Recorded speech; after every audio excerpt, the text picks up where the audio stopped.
Ladala. Lah kok dadi kaya ngono ngendikaning Kakang wis gage matura ora sakakean gunem tanpa guna. Ya, aja nganti tetel jiwa kasatriyanku nyuwun pangapura. Yen to tetep aku bakal netepi kalawan sumpahku. Aku bakal melu Kakang Mbok Ayu Arimbi. Kakang minggat. Ora minggat tak keplok dampar ndasmu. Wah, Ladala. Wah.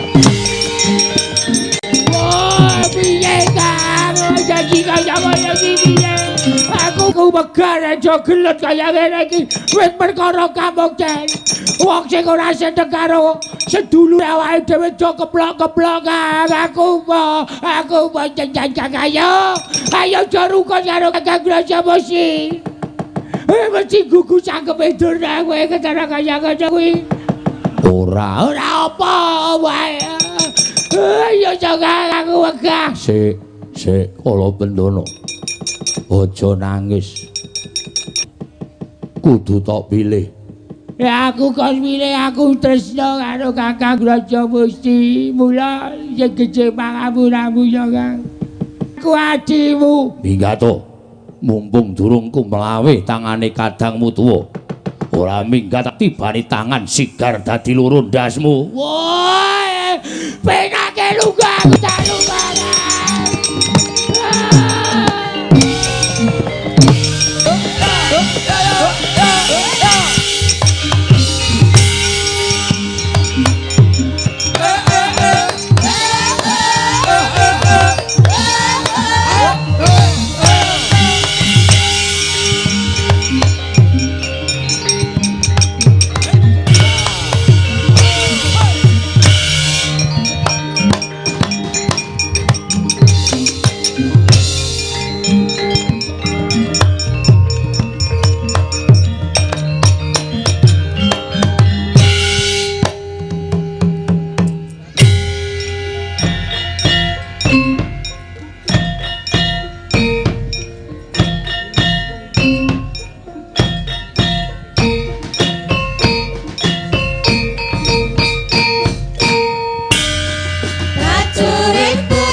Sabrak bergerak, sabrak ayo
banjur lakuning angin guguran graning arga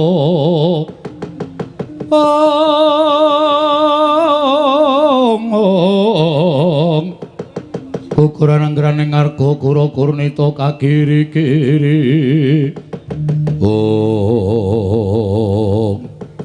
wah anakku lanang Antarja wonten timbalan ngadhau menapa Rama Kyai Antasena ana dawuhmu apa Pak marmane kowe tak timbali nyaket ora ngersaning bapakmu wah ana rembug ing bakal tak kandhake marang kowe cah bagus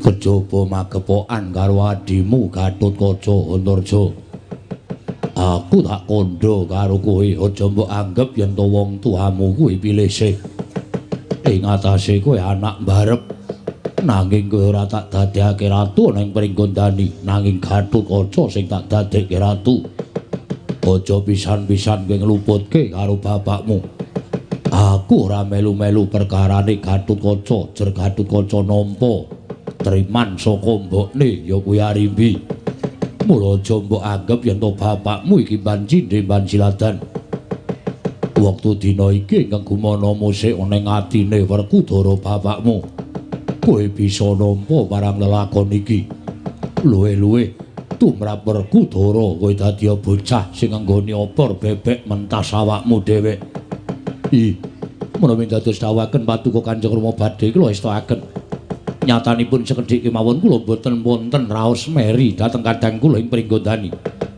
pun Dimas Gatotkaca jer nyatanipun Dimas Gatotkaca sak mangke panci sampun nampi triman saking Kanjeng Ibu Arimbi kula mboten badhe wonten raos mesgul manah kula Kanjeng Rama bagus Antasena piye Pak kaya aja meri yen kakangmu dadi ratu ora jeneng bapakmu ki banjine banjiladan pancen kuwi nugrahane kakangmu Gatot saka ibune ora saka bapakmu Jodipati aku padha sampeyan kok Pak ora duwe niat dadi ratu nek ratune kaya aku coba gagasen kawulane kaya ngopo padha ngendikane bapak-bapak kuwi ora kersa dadi ratu bapakku ora gelem dadi ratu mergo bapak kurang tata krama kurang unggah-ungguh kaya aku ki ya ora duwe unggah-ungguh aku ya ora duwe tata krama aku ya ora iso ndodhok aku ora iso basa mula nek nganti aku dadi ratu kejaba negaraku rusak mesti aku dadi rasananing para kawula ing atase ratu kok ora iso tata krama ora iso dienggo patuladaning para kawula syukur yen kowe duwe pikiran kaya ngono lek cah bagus mula ketrimane Kakang Gatotkaca aku melu seneng malah nek perlu aku wis sarembuk karo Kakang Antarja nedya bakal gawe tentrem Pringgondani yen perlu sapa wae ingkang ora nrimake Kakang Gatotkaca dadi ratu ning Pringgondani aja nganti Kakang Gatotkaca tumandang aku karo Kakang Antarja sing saguh gawe tentreming negara ing Pringgondani. Wah, bagus. Nadyan ditonton kowe kaya dene wong kurang genep. Nanging nyatane pikiranmu malah ngungkuli karo wong gerang-gerang. Sik, nek perkara siji iki aku ora trima. Ora trima perkara apa? Kok sampean nguneki aku wong ora genep? Saiki aku tak takon karo kowe, anak Werkudara iki sing persis karo Werkudara sapa? Kowe. Aku ora iso ndodhok, bapak ora iso ndodhok, aku ora iso basa, bapak ora iso basa. Aku ora iso tata krama, bapak ora iso tata krama. Bapak nganggo kuku, aku ora ketang men cilik-cilikan ya tak ingu. Wah, iya, heeh. Sing perlu pok takokke iki malah anak-anakmu Antarja Gatotkaca iki. Werkudara ki ora iso basa, ora iso ndodhok, ora iso tata krama kok anak-anake do ngapurancang basane alus. Ki malah perlu tok tes DNA. Piye wi artine apa? Gedhe tok tes padha karo kowe ora. Nek ora padha karo kowe berarti simbok ayo. Wah, caidan. Ora bakal kowe kelakon Antarja ya anakku, Gatotkaca ya anakku, ya. Terus sak banjure piye? Jumbo karo aturku ngarep Pak, mula aku gawe tentrem negara Pringgondani. Iki kok sajake kono laku gedhe. Dulure ibumu, dulure Arimbi kadang-kadang Braja ora ana sing padha sowan. Mung Braja Musti karo Kalabendana. Mula dina samengko Braja Musti diutus nyusul karo kadange tuwa Brajadenta. Tata-tata aja nganti ana dom sumurping banyu telik Mangindrajala ingkang bakal gawe geger negara ing Pringgodani. Siap. Bapak ngaso, bapak wis sepuh. Anak-anak iso diandelke ning pabaratan. Ya Kang, ngrondani negara Pringgodani mbok menawa apa-apa Kakang karo aku aja negake Kakang karo Aca. Iya Dimas, kula nyuwun pamit Kanjeng Rama. Sing ati-ati aja kaya bocah cilik. Njaluk pamit ya Pak. Yo sing ati-ati.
Tuan sembah niring ulun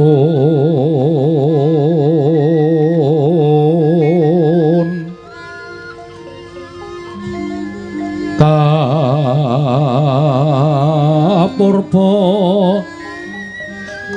risang morbeng rat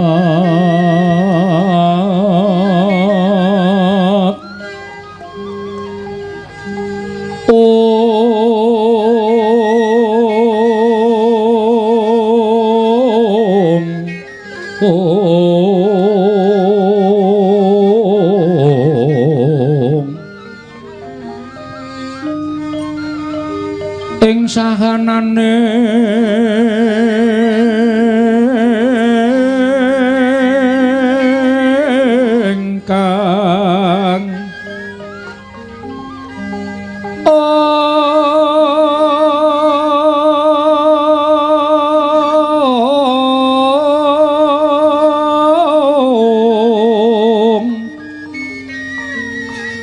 iman kanang sing tasih mawe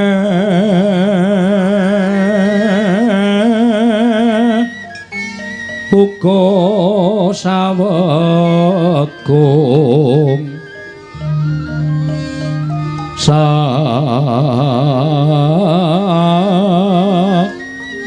kung mering delan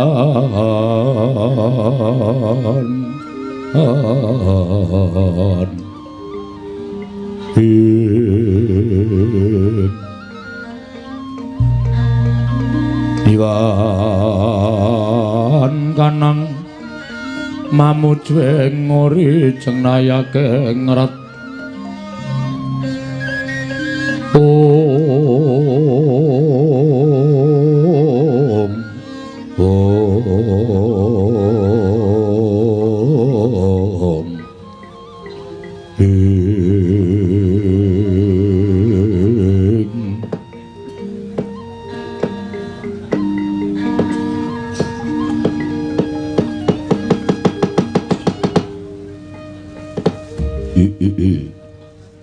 Pondetyan Kala Ludra Mas Patik Raja Dewaku. Ladala. Persasat kadidene kejugrukan Wukir Sari kelepaning samudra madu. Dene amung wujuding kadipaten glagah tinulu kemawon kerawan priyagung Bapa Penembahan winantu ing Karaharjan rawuhipun wonten ing Kadipaten Permalang titik lenggan sak mangke Bapa Penembahan. Oh, gandhok bleguduk sualu gembol semorante hawela. Nuwun nggih, Ger. Anak Mas Brajadanta tansah pinanganing kawidadan niring sambikala sawanipun ing Mbapa ing Sukalima. Mangya widodha sowan kula durga mendhak kala sirna. Namung keparenga kula ngaturaken pudya pangastawanipun ing Bapa Kunjuk Ngersa Paduka anak Mas Brajadanta ing Kadipaten Glagah Tinulu, Ger. Kula jancang pucahing weni dumawahing wijang urma keting werdaya. Saestu andadosaken cahya nur cahya daging rakayuwanan.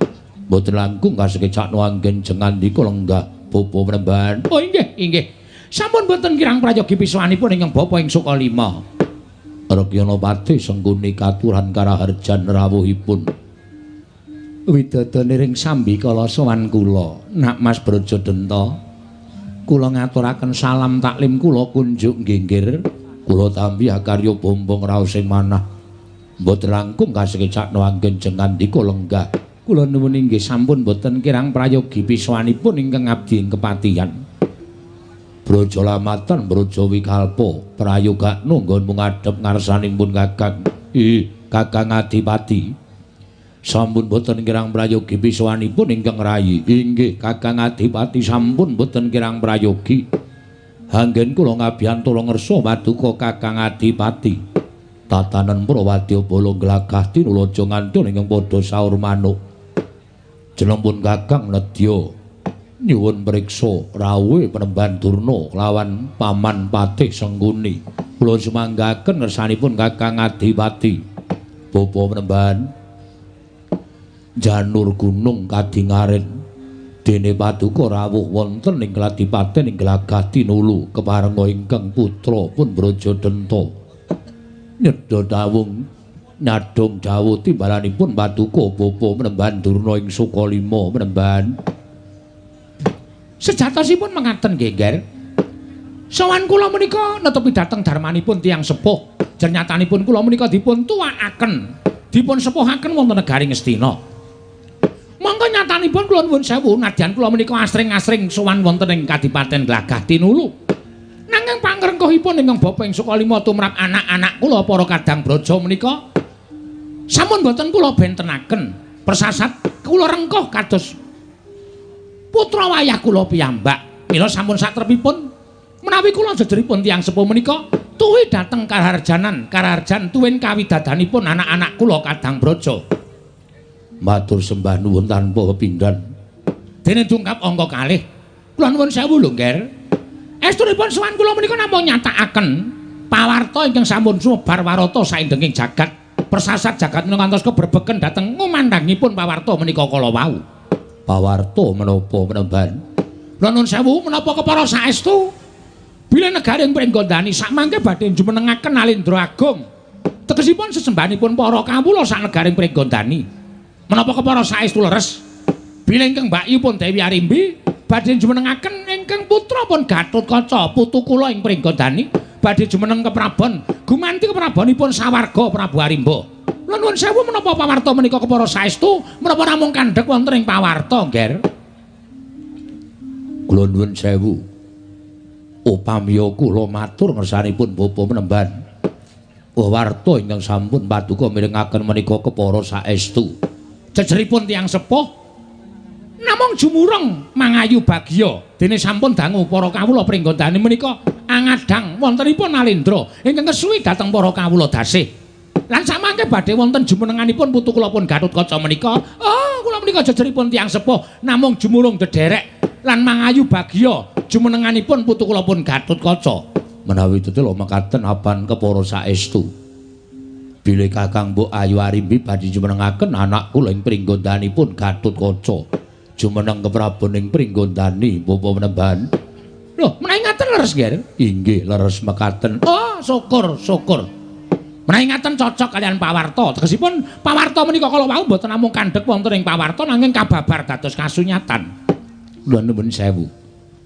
Nak Mas Brajadenta mboten kula menika badhe amunggel ingkang sami pangandikan. Namung semunipun kula wonten tuwuh tandha pitaken saklebeting manah kula. Tandha pitaken kados pundi Regyanapati? Menawi negari Pringgondani ingkang saestunipun menika tilaranipun sawarga Prabu Trembuka tumunten sakmangke Gatotkaca ingkang jumeneng nata. Kula nuwun sewu lho nggih, kula namung kepengin ngertos kemawon penggalih paduka anak Mas Brajadenta menika kados pundi ingkang dipun kersakaken kados pundi menika kersanipun Regyanapati. Kula kedah matur menapa paduka anak Mas Brajadenta menika ikhlas, menapa anak Mas Brajadenta menika mesgul penggalihipun. Kula badhe nyuwun priksa, kula suwun jujur lho nggih, kula suwun jujur. Inggih, sejatosipun lahir batos kula ikhlas. Nuwun sewu. Ikhlasipun Nak Mas Brajadenta menika dasaripun menapa?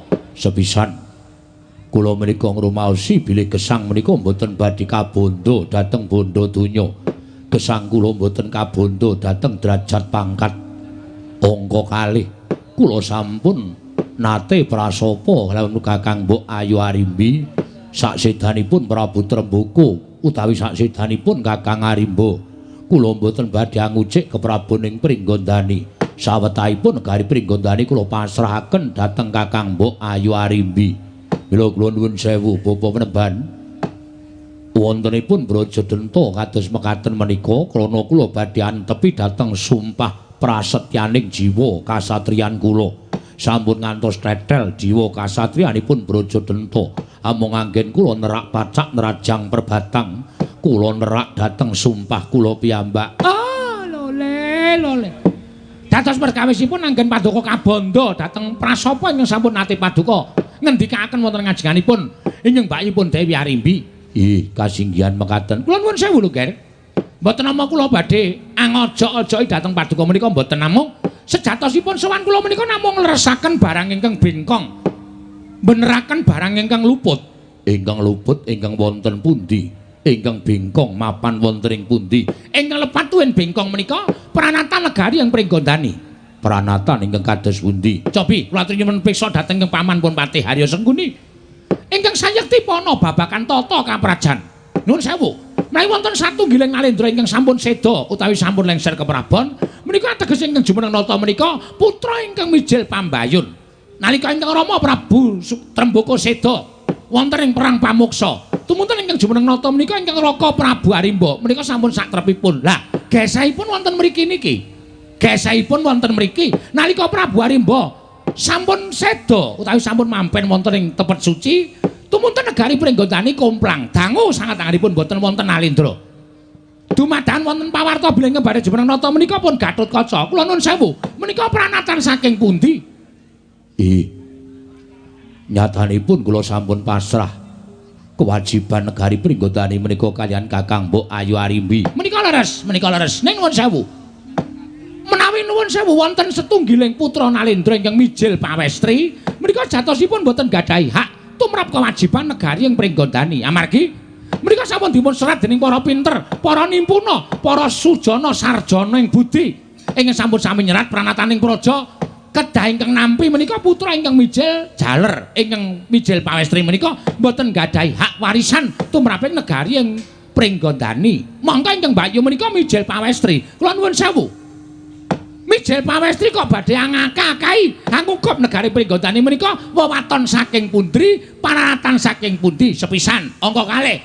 Samenika kula aturi menggalih. Kula aturi menggalih lelampahan ingkang sampun kelampah.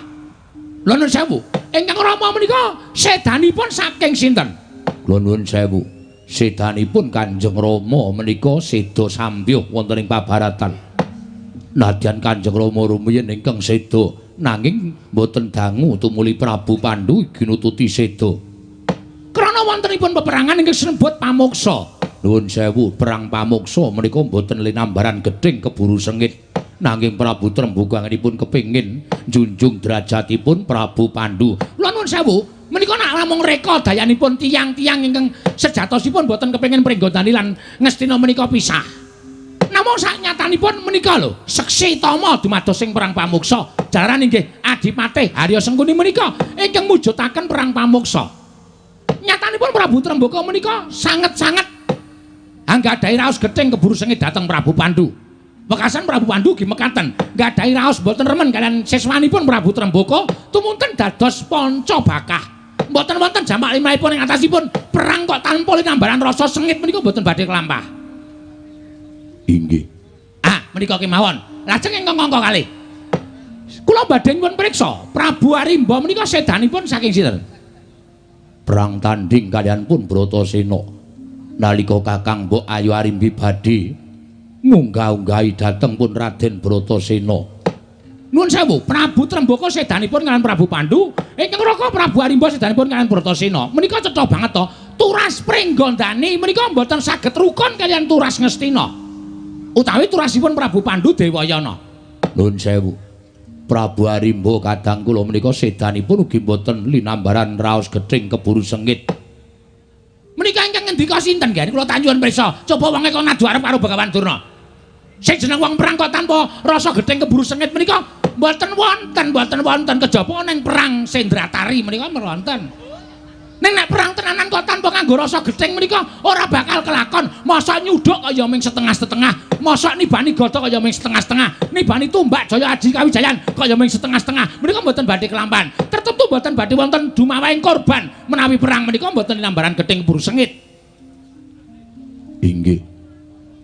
Kakang Arimba badhe njunjung derajatipun Bratasena. Ing atasipun mengku garwa jejering satriya kedah wantun bedah negara Banda Ratu Boyong Putri. Menika sedaya namung samudana. Menika sedaya namung pawadan. Ing estunipun menawi kelampahan kados mekaten menika tertentu Bratasena mboten badhe mentala menjahi dhateng pun Arimba. Mboten badhe mentala. Ning nyatane Prabu Arimba gugur wonten ing pabaratan. Tegesipun Bratasena anggenipun ngepakaken Jaya Kawijayan menika kandhas dumugi ning batos. Wekasan dados sarana sedanipun ingkang Raka Prabu Arimba. Lah sakmenika kanthi dasar kalih perkawis menika. Nuwun sewu lho. Ingkang katiga, Pringgondani menika negari ageng. Nalika kuncaranipun negari Pringgondani menika kula nuwun sewu, menika irib-iriban dinga piliya kaya negari Ngastina. Prabu Pandhu lan Prabu Trembaka menika persasat Nalendra kembar. Panguasane ya jembar, negarane ya jembar. Persasat negara loro menika sampun ngentekaken jagat. Inggih. Kula nuwun sewu, negari ingkang wiyaripun kados mekaten menika lajeng dipun lenggahi dening pun Gatotkaca. Gatotkaca menika tiba putu lho. Mongko anak-anake Prabu Trembaka sing isih seger-seger, isih wangun-wangun dadi ratu, panjenenganipun Namas Brajadenta, Namas Brajamusti, Brajalamatan, Brajawikalpa. Menika pantes dados Nalendra. Ning kok Gatotkaca menika lak namung reka dayanipun para Pandhawa. Lho nuwun sewu. Panjenengan paring dawuh reka dayane para Pandhawa. Lho cetha, Det, cetha. Arimbi menika bojonipun Werkudara. Werkudara menika punggawa negara Ngamarta. Werkudara dibisiki Prabu Puntadewa. Werkudara nek Ngamarta kepengin kukuh bakuh kudune Arimbi iso ngukup negara Pringgodani. Nek negara Pringgodani iso diblengket dadi siji negara Ngamarta, Tan Wurunga Ngamarta saya Sentosa, saya Kukuh Bakuh. Menika namung akalicekipun para Pandhawa anggenipun kepengin manunggalaken Pringgodani kaliyan negari Ngamarta. Menika kanthi srana Arimbi jumenengake si Gatotkaca. Lho ngaten nika lho. Panjenengan kudu pana, kudu teliti. Sampun ngantos gampil dipun blitok dhateng sinten kemawon. Nadan Kang Bayu Dewi Arimbi menika sederek. Ning nuwun sewu ana tetembungan kedung jero iso dijajaki ning atine manungsa sapa sing ngerti.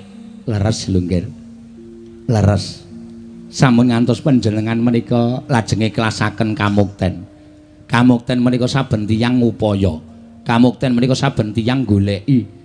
Lah kok negara Pringgondani sing jembare kaya ngoten kamuktene persasat sundul langit panjenengan ora ngrasakake ning malah turasing Pandhawa anak Werkudara inggih menika pun Gatotkaca sing slegrang-slegreng nyam kamukten sila tumpang kendangan dengkul wong tuwa kaya nak Mas Brajadanta diku keset mestakane lenggah dampar nek cara kula kok eman sanget nek cara kula kok eman lho menika lho kula aturi menggalihaken. Sapa ta wong sing ora kepengin dadi ratu? Sapa ta wonge kula tak takon. Kula tak nyuwun prisa, nek pancen ana wong sing ngandhakake aku ora kepengin dadi ratu, aku ora kepengin dadi Nalendra. Kula tak weruh wonge kaya ngapa. Nek disiyani dampar, disiyani negara, terus disiyani wadyabala, mesti ya gedangkrang sila tumpang. Nuwun sewu lho, selagine Begawan Durna niki nek ora kebacut, kula nika kepengin dadi ratu kok nggih. Ora kok mung pendhita kaya ngene. Ngalor ngidul dijaluki tamba, ana wong bayan parani. Kula nuwun sewu. Kula niku nek kepengin dadi ratu ya kepengin dadi ratu. Ning gandeng sampun kula menika sampun dipun tetepaken dados pendhita ya wis kaya ngene kahanane. Ning upama ana negara sing njaluk Begawan Durna dadi Nalendra, oh kabramanan kula tinggal. Sapa ta sing ora kepengin dadi ratu? Slegrang-slegreng nyam kamukten, rupian-rupan, bondo disediani, derajat pangkat wis cetana disembah wong sak negara, wenang nepak mbundunane wong sak praja. Nuwun sewu lho. Gatotkaca lan panjenengan menika gagah panjenengan. Nuwun sewu. Gatotkaca menika bayi wingi sore. Apa ya iso? Apa ya kuwagang Gatotkaca menika mangreh para kawula ing semanten kathahipun. Nek nganti tumpangsa nggone ngrangkani para kawula, wekasan kriwikan dadi grojokan geguyon dadi tangisan. Negara ora tentrem nanging alam negara bosah-baseh. Lha nuwun sewu ngaten menika. Nek panjenengan ingkang sampun dewasa sampun tuwa ndahar gempalaning jagat legiasi ning kawontenan dasare kenggonan pinter. Lho kurang apa? Kurang apa kula nuwun sewu. Pantes panjenengan tinimbane Gatotkaca. Menapa panjenengan badhe ikhlas? Panjenengan badhe ikhlas Gatotkaca lungguh dampar kok Brajadanta sing duwe hak warisan tumraping negara Pringgondani kok klesotan ning sikile Gatotkaca kula nuwun sewu. Apa pantes? Apa trep? Apa wangun? Ah, nuwun sewu lho, Ngger, mumpung durung kebacut. Mumpung durung kebacut, mangga ta. Kula aturi ngulir budi, kula aturi ngasah kadewasan. Dipun gelar, dipun gulung, sampun ngantos buntung tembe wingkingipun. Menawi sampun kelampah, wonten tetembungan sekol ingkang sampun dados jenang, boten badhe wangsul dados sekul malih. Tertempuh namung gegetun ingkang panjenengan raosaken. Monggo, kula aturi menggalih. Mumpung durung lho, Ngger, mumpung durung. Kula nuwun sewu. Kula matur kados mekaten menika mengko ora mengudu swara, Ngger, mboten mengudu swara. Nek panjenengan wantun jodak lenggahe Gatotkaca wani gawe geger kahanan negara Pringgondani. Oh, Kurawa sampun lampah dedemitan sak biyantu dhateng paduka nak Mas Brajadanta, Nger.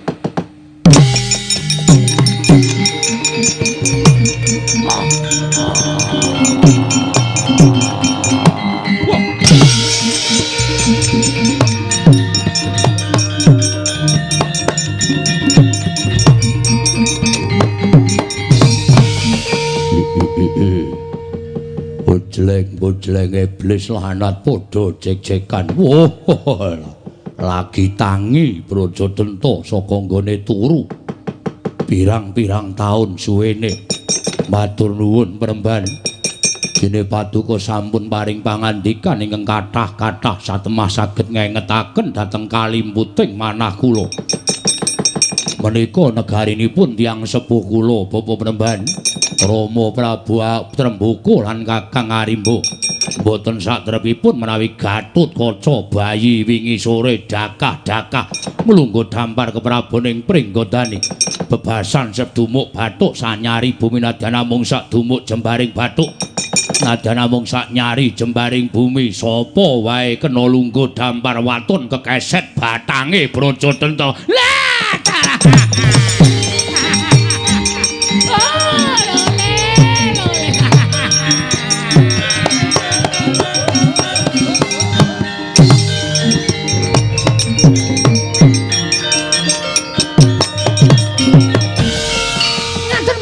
Ngaten menika sing jeneng Satra kuwi duwe adeg-adeg. Ora mung gampang denggok karo bayi wingi sore kon ngalor-ngalor kon ngidul-ngidul. Panjenengan menika putra Nalendra padake babu. Leres menika ngaten menika matur sembah nuwun panembahan. Menika kula mboten kok pripun-pripun mboten badhe milik menapa-menapa namung ngemutaken. Kula sangajeng sampun matur nglempengke barang sing bengkong, jejeke barang sing bengkong, benerke barang sing luput kok, Nger? Nggih, matur sembah nuwun. Kakang Brajadenta aku sing sowan aja kejot penggalihmu ya, Kakang.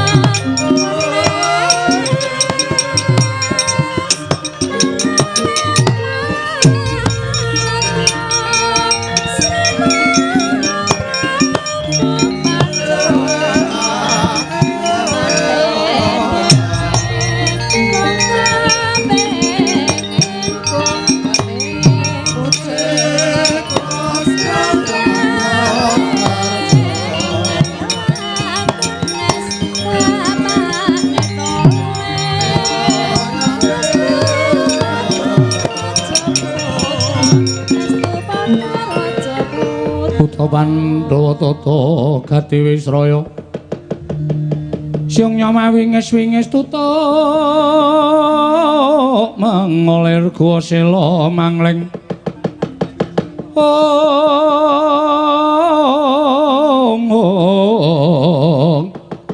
tutuk mengolir gua sela mangling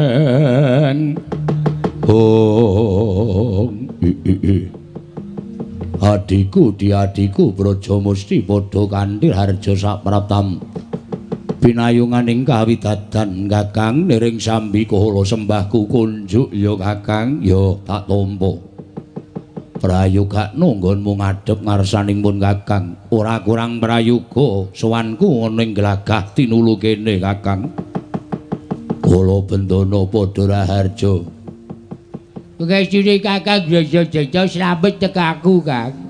Bektiku katur ya, Kang. Ya, pengestuku tampanana. Tak gegem dadake jimat karo kusik aku tak takon. Takon apa? Pasewakan Kadipaten Glagah Tinulu kok rada beda. Bedane ngono apa? Sowane Kakang Braja Wikalpa, Kakang Braja Lambatan kok ana wong njaba sing sowan ki karepe apa, Kang? Wong jaba sing sowan aku kok weruh legahe Begawan Dura malah iki Pati Sekuni kok kaya nang omahe dhewe li cekuk nang mburimu iki ana wigati apa ora ana apa-apa ya mung tilik karo pun Kakang yakin ya sumpah Kakang ora kapusi aku ya ora mergo ngene ya Kang nek kae omong oke-oke lemu gatekke rasa tok lebokke ati nek mbok lebokke ati ya nu sewu lho Kang ora jeneng aku ngajari karo wong tuwa conto wis akeh banget wong sing apik dadi elek papan sing tentrem dadi kisru mergo cangkepe wong loro kuwi iya kala bendana kuwi hati-hati ya iya nek omong apa-apa rasa digatekke ora tenan ya Kang iya aku wis apal tenan iya nek kanthi omong kowe tok gatekke balik paninggalmu kowe dadi wong elek dadi wong jahat sing dosa kowe sing keplok-keplok kono iya kala bendana kusik menenga iya yo ning kusik piye aku mengko bakal budal ana ing Pringgondani ning sadurunge aku tak takon karo kowe yo Kakang takon perkara apa kowe anake sapa lho kok ngono pitakoning Kakang Wangsulana wae kowe anake sapa Aku putrane Sawarga Prabu Trembuku, Pringgondani iki darbeke sapa? Pringgondani darbeke Kanjeng Rama. Saksedane Kanjeng Rama sing dadi ratu Kakang Arimba. Kanjeng Rama seda perkara perang gedhe kang aran Pamuksa sing mateni sing nyedani Kanjeng Rama.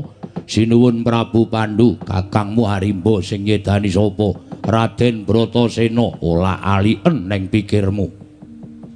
Ola alien ning rasamu. Yen wong tuane dhewe sing nyedani Prabu Pandhu, kakangne awake dhewe sing nyedani Raden Bratasena. Saya aku tak takon karo kowe ya bener. Kakang Mbok Dewi Arimbi suwita marang Raden Bratasena ora sah digagas kae wong wadon sing wis minger keblate. Suwita marang tedhak turuning mungsuh. Ning kowe karo aku minangka dadi anak lanang aja nganti blawur paningale, aja nganti budhek kupinge, luwe-luwe aja nganti kowe ora iso metung nganggo nalar sing ganep. Petungen Kanjeng Rama sedane karo Prabu Pandhu, Arimba patine karo Bratasena. Kok kowe arep dedeku, kowe arep klesotan ning Pringgondani, monggo Pringgondani sing lungguh dampar Gatotkaca bayi wingi sore.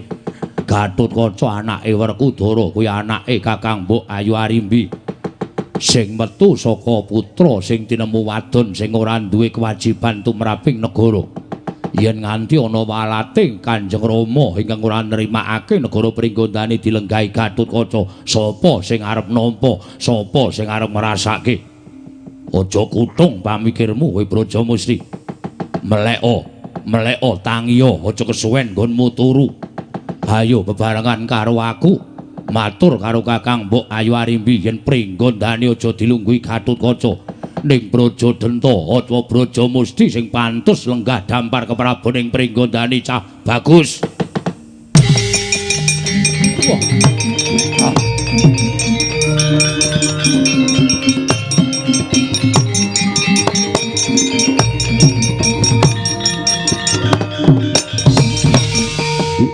Ladal nadyan akeh-akeh ngendikaning Kakang lereke pirembugan iki aku wis ngerti. Aku wis ngerti yen to Kakang setemene awel masrahake negara marang Kakang Mbok Ayu Arimbi. Aja ngono, Kang. Ayo netepana jiwa kasatriyanmu. Kakang wis tau tate sumpah karo Kakang Mbok Ayu Arimbi yen to Kakang masrahake negara marang Kakang Mbok Ayu Arimbi mangsa baranggane murba masisa negara. Lah kok saiki Kakang malik tinggal kuwi saka dayane apa? Apa Kakang ora wedi yen to Kakang kuwi nerak pacak nerajang sumpahmu dhewe? Nadyan Kakang ora bakal nampa welaking Jawata dina iki, nanging wong nerajang sumpah kuwi sing ngrasake anak putune.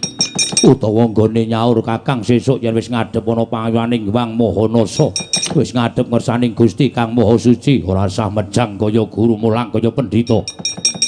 Tuwa aku karo Brajamusti, mula kowe ora usah dadak ngandhani karo aku. Dina iki pancen wis tak tetepke yen to aku bakal merang Kampu Jingga mundhat datan Poratu. Oh, ladala. Aja ngono, Kang. Eman-eman karo jiwa kasatriyaning Kakang Brajadenta. Ayo ndak kanthi suwaning negara Pringgondani netepi marang sumpahe awake dhewe, Brajamusti. Apa, Kang? Mengkari dalan loro sing kudu pok lakoni. Dalan loro piye? Kowe melu aku apa melu Gatotkaca? Yen aku melu Kakang, ayo bebarengan. Benerke barang sing kleru, jejeke barang sing bengkong. Ngendikane Kakang kersane Pringgondani bali marang pangwasaning anak-anake Prabu Trembuku. Yen aku melu Gatotkaca, nadyan kowe karo aku saben dina srawung. Nanging perkara iki perkara gegayuhan, perkara pribadi ing kudu tak gegeki. Mula yen to nadyan kowe sedulurku tunggal Yayah Rena, yen kowe ora manut karo kadangmu tuwa ilang-ilangan nduk siji. Kowe pisah karo aku ora srawung karo kowe. Brajadenta ora tepung Brajamusti. Brajamusti aja ngaku dulure Taruna Brajadenta. Oh, ladala. Lah kok dadi kaya ngono ngendikaning Kakang wis gage matura ora sakakean gunem tanpa guna. Yo, aja nganti tetel jiwa kasatriyanku nyuwun pangapura. Yen to tetep aku bakal netepi kalawan sumpahku. Aku bakal melu Kakang Mbok Ayu Arimbi. Minggat. Kakang, minggat. Ora minggat tak kepluk dampar ndasmu. Wah, ladalah. Wah. Wah, piye Kang? Janji kaya ngono iki piye? Aku wegah aja gelot Kang.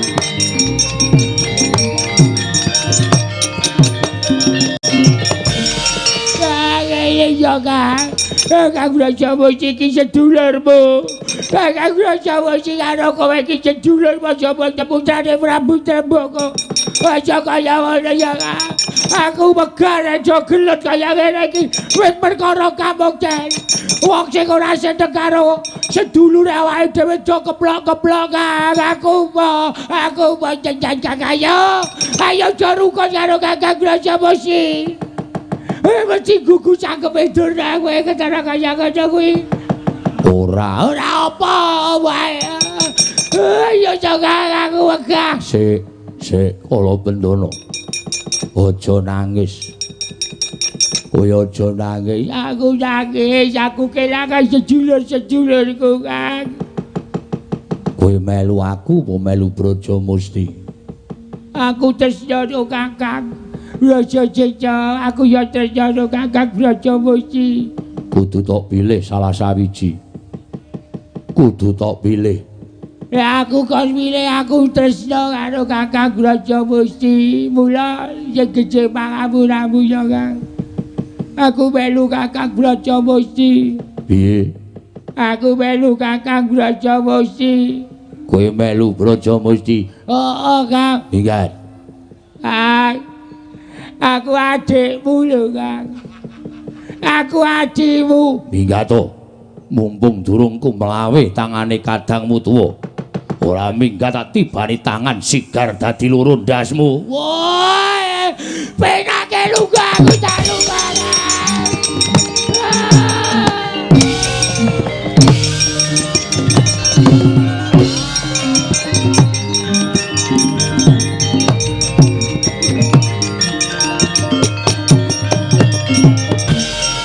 Pengen napa kok begijikan? Buta nek buta petruk. Lah pripun? Ming arep minggate kok gajul rai lho. Sinten? Kala Bendana. Wah maklotak. Sajake ngerti kula ya ping meneng wae ora semaur. Nek sampeyan sempurna malah geger. Nyatanipun sederek kula sampun boten saged dipun nendhakaken. Ning tumrap kula marah mbebayani kados pundi?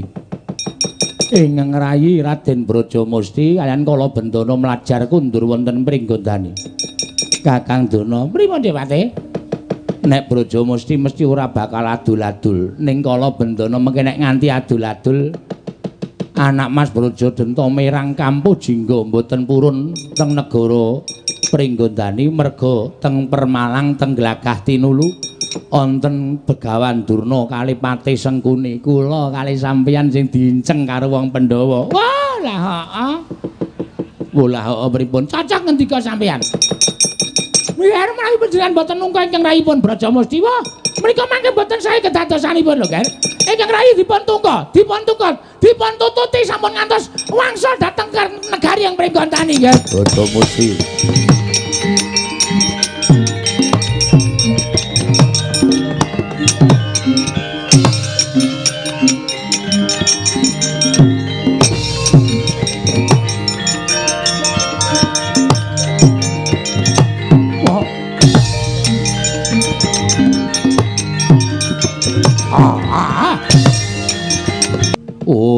Dalam mula Kakang Brajadenta ora daya-daya rawuh nang Pringgondani jebul darbe niat ingkang ora prayoga tumraping Kakang Mbok Ayu Arimbi.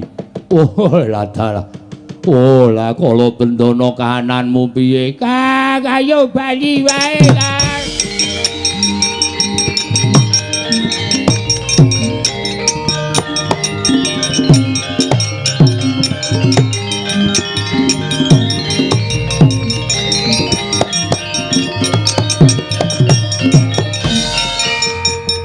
kakang brojong Jawa ora iso dikayani kakang.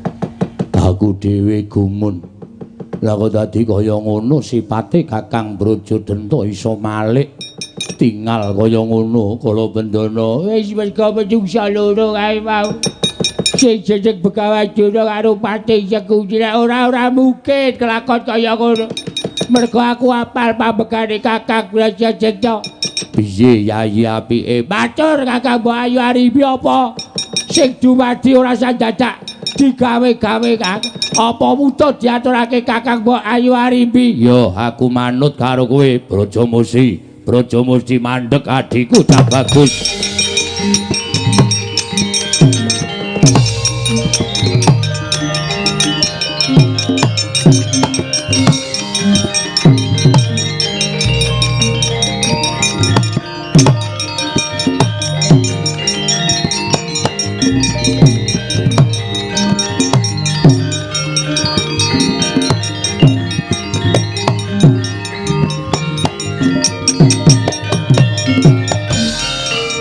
Yayi, apa Kakang? Aja enggal-enggal kowe budal saka Inglagah Tinulu. Apa ingkang tak kandhakake maupun Kakang njaluk ngapura nganti kesluru ora kuwasa ngampah mubal babaling kanepson. Wekasan kewetu caping pun Kakang nundung kelawan Siadi mau singkirna saka pikirmu ya Brajamusti. Ya ora dadi ngopo. Lah kok dadi kaya ngene kahanane. Sapa ingkang paring tirta kaweningan marang Kakang Bosik? Aja ngrembug perkara tirta kaweningan. Nanging nggonku nututi kelawan Siadi mau sayekti ming bakal nanjihake mbok menawa Brajamusti ana petungan liya tumrap kekarepaning Brajadanta. Petungan liya piye? Kaya tanggonmu bakal sak biyantu karo pun Kakang. Woh, ladalah Kakang sing gedhe pangapuramu. Wiwit bocah biyen Kanjeng Rama Prabu Trembaka tansah mulang karo anak-anake nadyan wujud buta tetepa marang jiwa kasatriyan. Ateteken ati suci pepayung budi rahayu. Aja netepi marang tembung buta ingkang betah buteng aniaya. Mula kabeh putraning sawarga Prabu Trembaka winelek marang jiwa kasatriyan aji jaya kawijayan kasekten kinarya ngayomi marang ingkang ora duwe kekuatan menehi sandang wong kawudan menehi pangan wong kaluwen menehi payung wong kudanan. Pamriye dimen putra-putraning Prabu Trembaka nulat karo putra-putraning gurune ya kuwi Prabu Pandudewayana. Aku isih kelingan. Mula tekan seprene ora ana tumindaking putra prawarga Prabu Trembaka ingkang nalisir saka angger-anggering kautaman ya mun Kakang kuwi sing tak eman.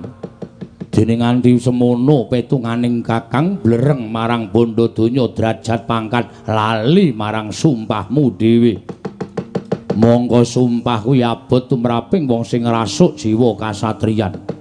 Wis kebacut sumpah mongko wis ngenggoni jiwa kasatriyan aja pisan-pisan badal kalawan sumpah ingkang wis diucapake. Kang tundhone ora bakal becik kedadeane. Ya pancen aku ya isih kelingan. Nanging apa kowe bakal ikhlas yen negara iki bakal dilungguhi Gatotkaca? Aku tak takon karo kowe, apa kowe ikhlas? Kakang, apa? Wiwit biyen aku urip ora tau kabondo marang bondo donya lan derajat pangkat. Merga tumraping Brajamusti bondo donya derajat pangkat kuwi ming sampiran. Sing bakal tak gawa sowan ngersaning Gusti ming kelakuan sing apik, budi pekerti sing becik. Nadyan derajat pangkat bondo donya sundul langit nek atine lethek gedhowane ora iso tinulat danang sak pepadaning urip. Ora bakal ana apa-apane Kang mula eling, ayo eling. Elinga Kakang aja nganti kaya ngono kowe tumindake. Mengko mundhak ora prayoga kedadiane tak suwun eling siramen banyu bening kahananmu. Mumpung isih padhang rembulan isih jembar kalangane ayo tak gandeng tanganku loro sowan ning Pringgondani.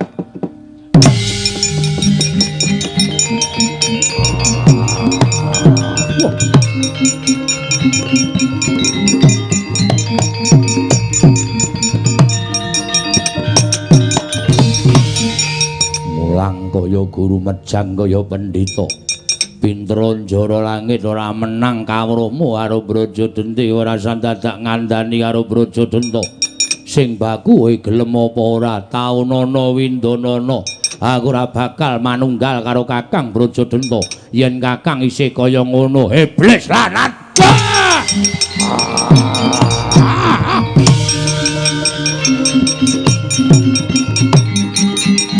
Wah.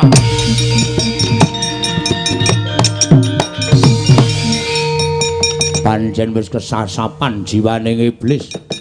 Nganti kowe ora ngeman karo Brajamusti, kowe nibake tangan saksuwening urip srawung karo kowe. Lagi iki kowe mentala karo adimu lanang. Hang cacing kae kepidak menungso ngulet ora ngrasake lara ning butuh males. Kowe ngejak pirang taun tak ladeni Kakang Brajadenta. Ah!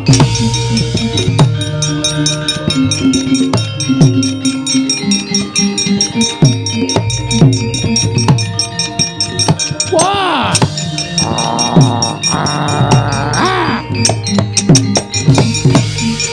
Bagus. Aja meringkus kaya wong wedok. Nek pancen niat mbelani karo Gatotkaca, kudu wani tata pati, tatai patiku. Wah, wani karo dulurmu tuwa sing taweteni apamu. Wah, kelakon tinjung akhirat kowe sing mruput sowan Gusti. Wah.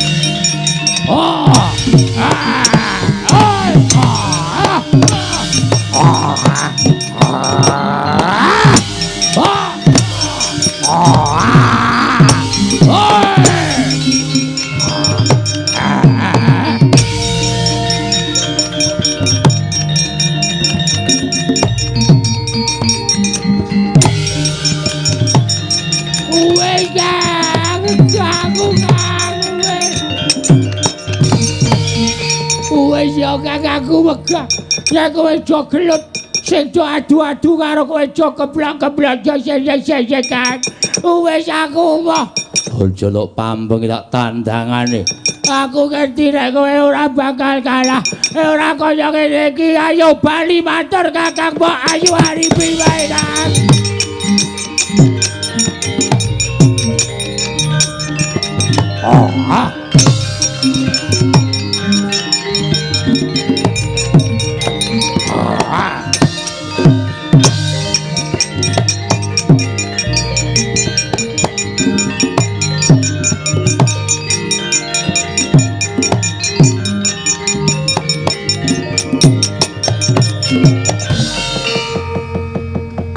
mlayu sipat kuping bali nang Pringgondani. Oh, ngibarate kaya wong nyabrang kali wis tekan tengah. Bali ya klebus bacut ya klebus. Ayo, sapa sing ora nrimake ajangi jembar?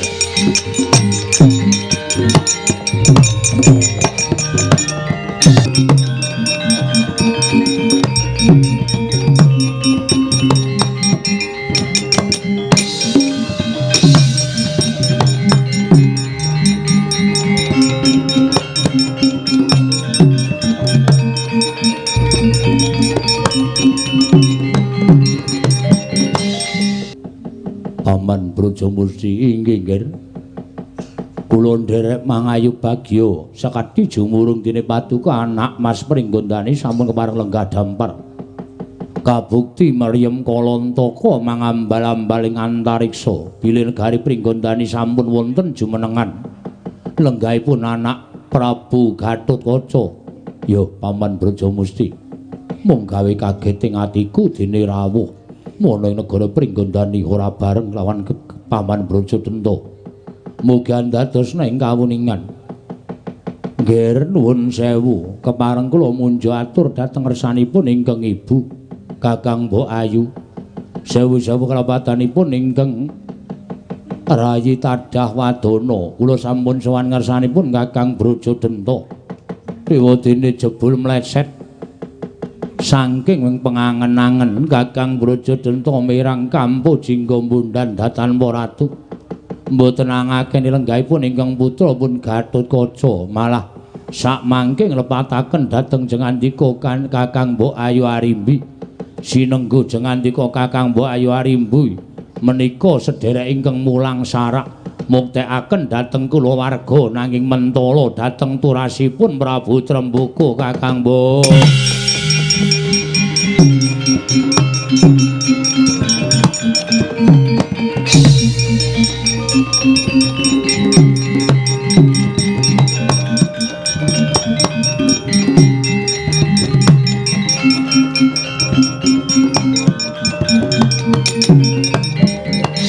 Paman Brajamusti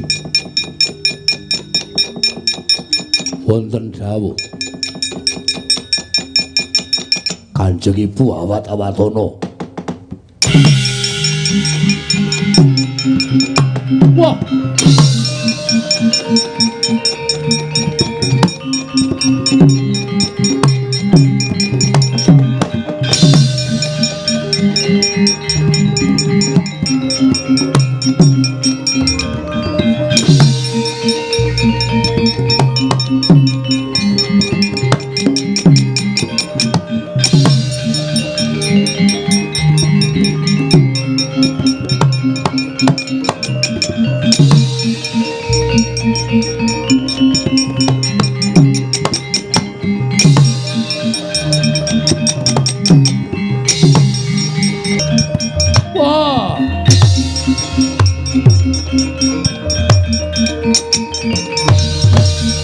Kakang Mbok Ayu Arimbi, aku ngaturake sembahku katura.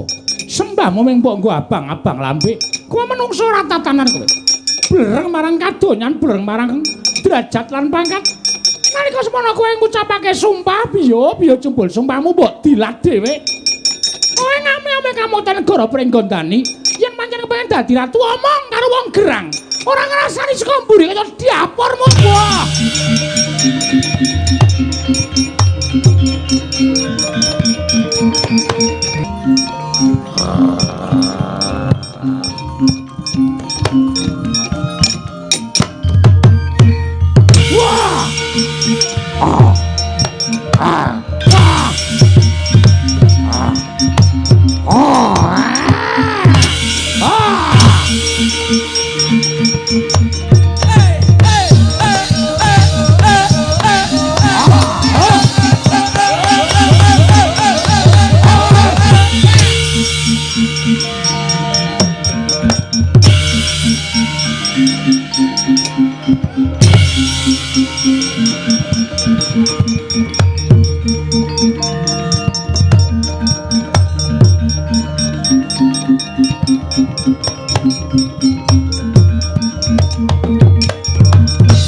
Kundrang gancing langit kelap-kelap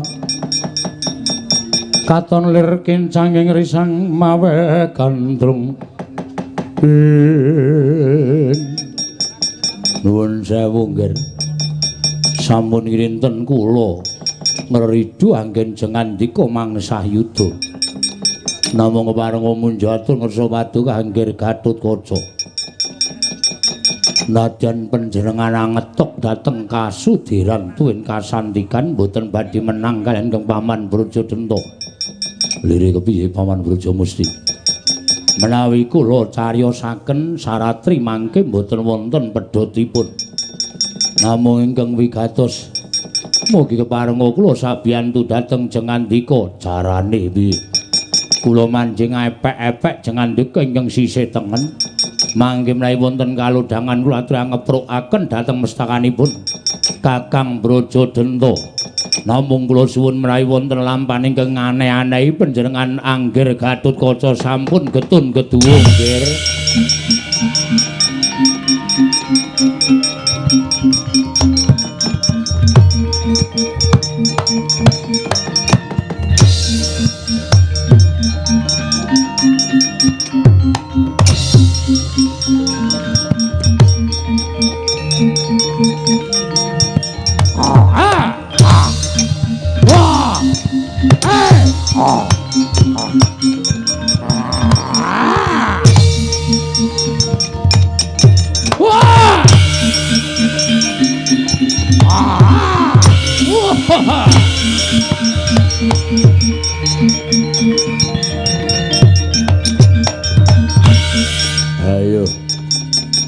aja sangga runggi walang ati Gatotkaca.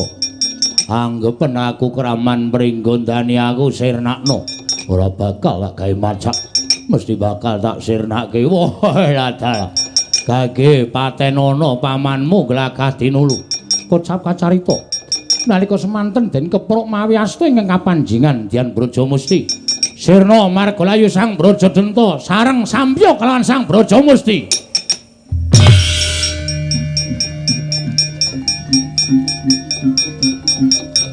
Ah. Oh.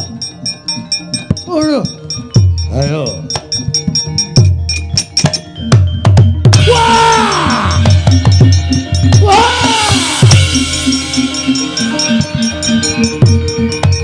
Oh, Paman Brajamusti. Suram-suram Iwangkara kinggen lir manguswa kang layon. Denya ilang kang memanise wadananira layu. Kumel kocem arah nyomaratani. Paman mboten nginten babar pisan bilih ngandika paman nikaken sugeng jengandika paman Brajamusti. Kinarya katentremanipun negaring Pringgondani paman. Kula mboten saged mukti menawi ancik-ancik dhateng kunarpanipun pepunden paman Brajamusti.